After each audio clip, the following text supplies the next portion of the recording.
can you tell me about the book of Job? Woe is me. Meaningless. What's that? Meaningless. Well, That's Ecclesiastes. No. Yeah. Job has one problem after another. Yeah, well, Job has a lot of problems. It's basically about suffering. And is there anyone here that has never suffered? Just laugh. We all have suffered. And as Christians, it is our responsibility to minister to those who suffer. Goes my message. Didn't take long to get there today. Sometimes we have to wait to the end of the lesson to get there. Bear one another's burdens. The mournful silence at the close of Job chapter 2 is broken by Job's long and poetic lament in chapter 3. This man has endured the great loss of his considerable possessions, as well as his sons and his daughters, as was experiencing painful sores all over his body. One can scarcely imagine the degree to which he was suffering at this point. Although Job had not spoken much to this point, chapter 3 records his long speech regretting his birth, his very existence, and the hopeless despair he was experiencing. One can sense the deep pain in the words that Job uttered. This brings to mind the question of the purpose of our birth and our lives. This lesson can therefore help us to identify with those who are suffering and serve as faithful ministers in response. The key verse is Job 3:25. What I feared has come upon me. What I dreaded has happened to me. We need to understand that what is happening to Job is a direct test from Satan himself. Job was a righteous and holy man, blameless in many ways. And so Satan approaches the throne of God and gets God's permission to attack Job. And God grants that permission with one exception. And that exception is you cannot take his life. Whatever else you want to do, go at it. Why would God allow Satan to tempt Job to such an intense level? To see Job's faithfulness and how strong it really is. And what we end up seeing is that Job was very human in his suffering. And if we're all honest, we'll all admit that in the midst of suffering, there are times we cry out, "Why me, Lord? Why are you doing this to me? Why is this happening?" And that's the point where we find Job in this lesson today. Absolute hopelessness, despair. He's lost his possessions, his family. He's physically in terrible pain. And there's just so much that the human spirit can endure. And so he's crying out in hopelessness. And so that's what we see today. But there's always hope. God is always alive. And in the end, Job ends up being blessed much more than he had ever been blessed in the beginning. Okay, Job chapter 3, verse 1. After this, Job opened his mouth and cursed the day of his birth. He said, "May the day of my birth perish." And the night said, "A boy is conceived."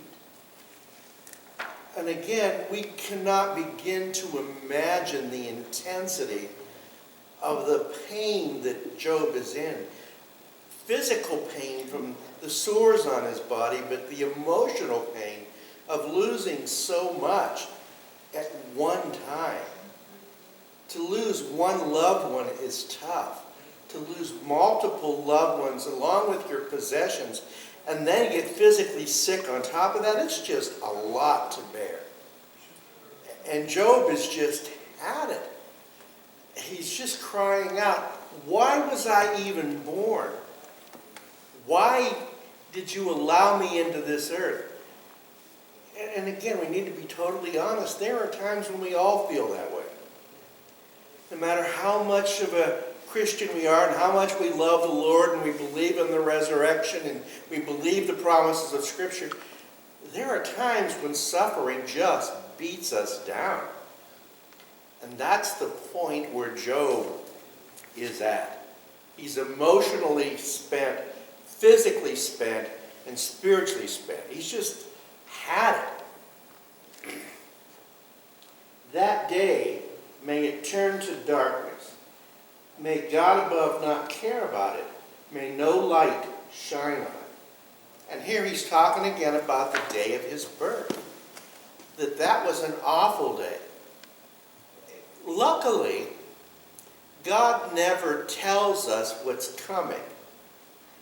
We have no idea what's around the bend. We have no idea what the future holds.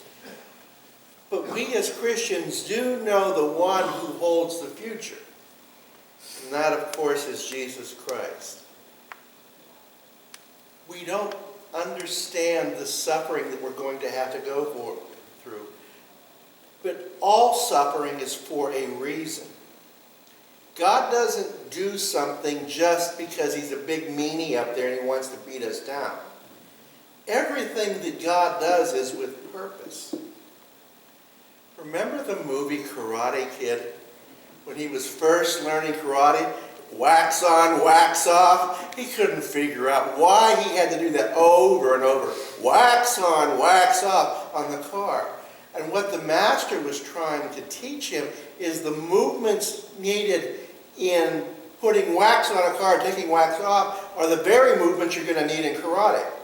And before you can ever use your karate, you need to understand the proper movements.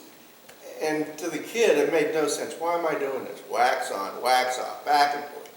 There was a purpose for that. And so it is with God. He has a purpose for our suffering. Although there are times when that purpose is veiled, we cannot understand, we cannot see what God is going to do as a result of our suffering. What we need to understand is that for the believer, non-believers are watching us. And they're watching to see how we react when life really throws some hard stuff at us. Are we going to end up cursing God? Or are we going to end up believing that God is working all things together for good? Now that is a promise in the New Testament, but those principles were true in the Old Testament. They're biblical principles. True, Job didn't know about the writings of St. Paul. St. Paul had never been born at that point. But God does work things for good. May gloom and utter darkness claim it once more. May a cloud settle over it. May blackness overwhelm it. We can see here that Job, if he's not depressed, he's very close to that point of absolute depression. And who would blame him? Going through all of the losses that he went through in such a very short period of time. And he's just overwhelmed with grief, with sadness, with pain. There's so many emotions piling in on him that he's just had it. And again, we all come to that point. But the thing that we need to do is to persevere. I have a sermon that I've preached I haven't preached it in a long time, that is this, that winners never quit and quitters never win. If you're going to win, then you keep on keeping on, no matter how hard it is. And the story that I used in that message is an old story. It goes back to the 1940s and 50s, culminating in the early 1960s. And it's a story of a young African-American woman from Tennessee who had polio and was told that she would never walk again. Her name was Wilma Rudolph. And yet she decided that she was not only going to walk, she was going to run. Not only was she going to run, but she was going to be the fastest in the state of Tennessee and win high school championships. And so she worked and she worked and she worked. And she became very good. So good that she made the United States Olympic team. And in 1960, in Rome, she walked onto the track and the crowd was shouting, "Wilma, Wilma." Here's a woman who was told, "You will never walk, let alone run." And here she was about to run in the 1960 Rome Olympics on the United States track and field team. That is a story of perseverance. And that is what God calls us to persevere. True, not all of us are going to end up running in the Olympics. Most of us, probably all of us, will never even attend an Olympics game as a spectator. But here's a woman who had obvious talent, and she used her sickness, her lameness as an excuse, as a reason to press on and work harder than anybody else. Perseverance. Yes, Vince? So, Bob, David, let me show you one of these lines. You know, when you're facing life's worst, going through a bad time, it's easy to think that you're under the judgment of God. You've come under divine displeasure, and maybe there's something you've done wrong, and so this is God's judgment on your life. When you look at the story of Job over there, everything that he was going through was just the opposite.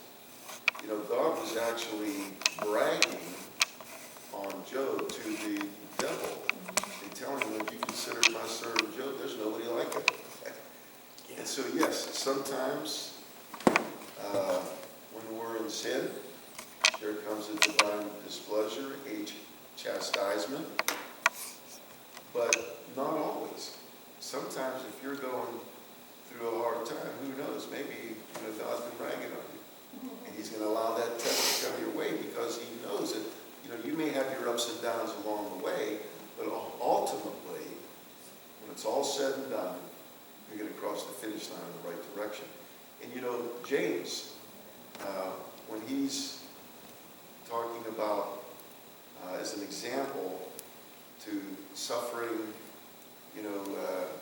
as a Christian, who does he use as an example? He uses Job. And Job had a lot of ups and downs along the way. Oh, absolutely. Again, God is in control. God is in control. And for the life of the believer, all things that happen for a reason and a purpose. God is not doing things just out of spite, just out of meanness. Does he judge? Yeah, there are times he will judge sin in our lives. There are other times when that's not true. He will just allow us to go through it, to be tested. Kind of like a diamond. What is a diamond? It's a piece of coal. Those big diamonds that the women want on their fingers, that started out as a lump of coal. Now, how many women want to wear a lump of coal on their finger? No. But what has happened to that coal? It has undergone millions of pounds of pressure over very long periods of time. And eventually the coal is gone away, it goes away, and what you get is a diamond. Same with the pearl. What is a pearl? It starts with a grain of sand inserted into an oyster. And that's an irritant. So the oysters start secreting things to cover the sand, and those secretions end up being a pearl. And pearls can be very valuable. I remember, maybe some of you have done the same thing, going to SeaWorld. The SeaWorld in Ohio, when it was in Ohio. You get to pick them. And they had the little Japanese village, and they had the Japanese divers who would go under. You would pay them, they would go under, and they would get an oyster and bring it up, and they would pop it open, and whatever pearl was in there would be yours. Some of them were valuable, others were not worth much of anything. But it was a neat thing to do. The lungs on those women was amazing.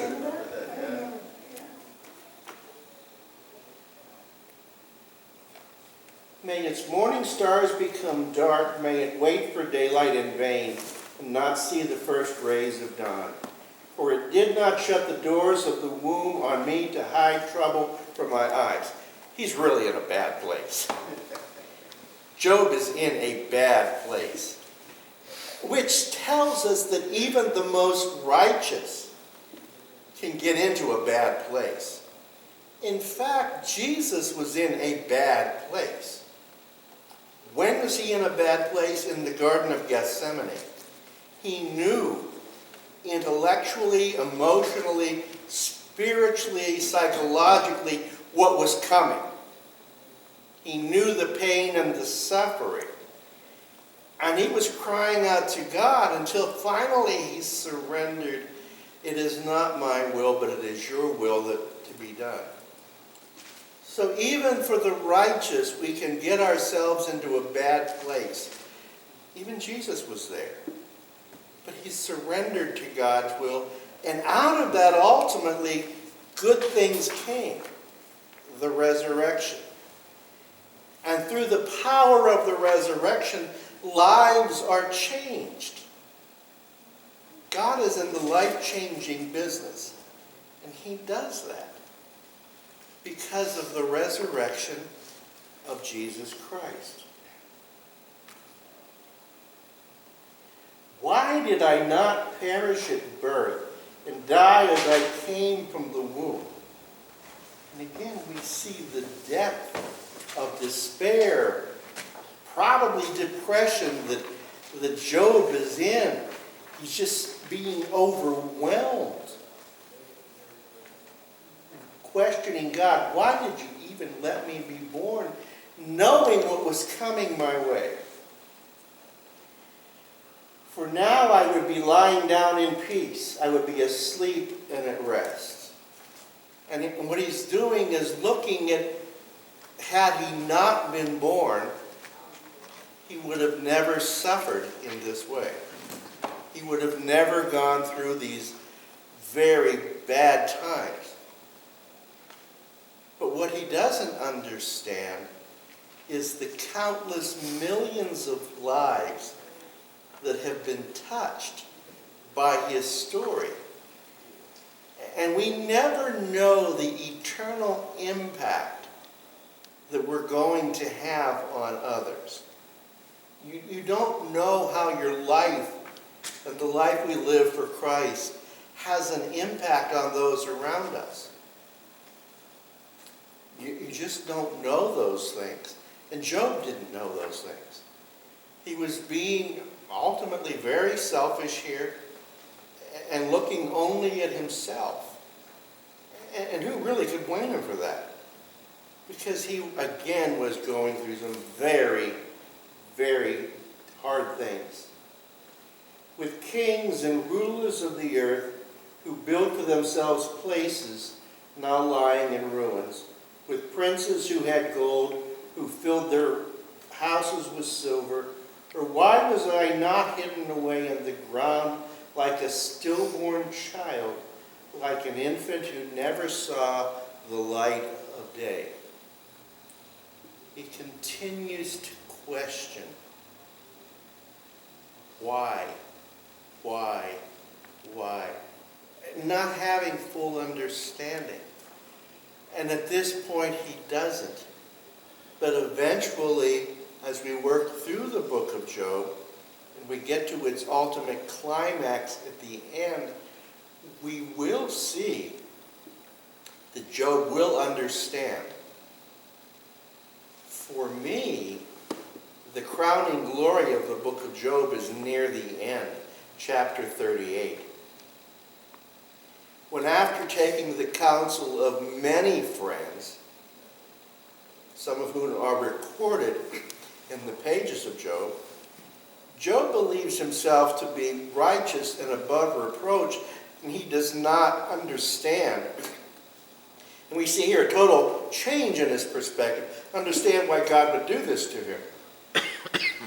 And God appears to him and said, Job, who are you? Who are you? Were you there when I created the heavens and the earth? Were you there when I did this? Were you there when I did that? At the end of that, Job has to say, oh, I'm really nothing. And ultimately, we are nothing compared to a great and mighty God. Why was I not hidden away in the ground like a stillborn child, like an infant who never saw the day of light? And in his mind, he would have been much better off had he never been born, because he would have never gone through this. But again, he does not understand the lives that have been impacted by his life. In Scripture, in sermons, in lessons, the individuals who are impacted by the life that Job lived. There the wicked cease from turmoil. There the weary are at rest. Why is life given to those in misery, and life to the bitter soul? To those who long for death that does not come, who search for it more than for hidden treasure, who are filled with gladness and rejoice when they reach the grave. The wicked cease from turmoil, and the weary are at rest. Here he's talking about death. And that's what he really wants at this point. Just to die and be over this. And there are those who get into situations where they are very sick, and it's obvious that they're not likely going to recover health, that they'll say, and as a pastor, I've heard this many times, I just want to go home. I just want this to be over. I just want to have peace finally. And that is a good place to be, in that we surrender to God, believing that death would be a better place. And for the follower of Christ, that is true. It is not true for the unbeliever. Death is not a better place to be. They'll check around, oh, why would I want to go to heaven? None of my friends are going to be there. If I go to hell, we'll all be there. We can all have a good time together. No. That's a master deceit of the enemy. And he is a deceiver. Why is light given to those in misery, and life to the bitter of soul? And again, he's questioning suffering. Here, not only his own suffering, but the suffering of many. But the suffering of Job cannot begin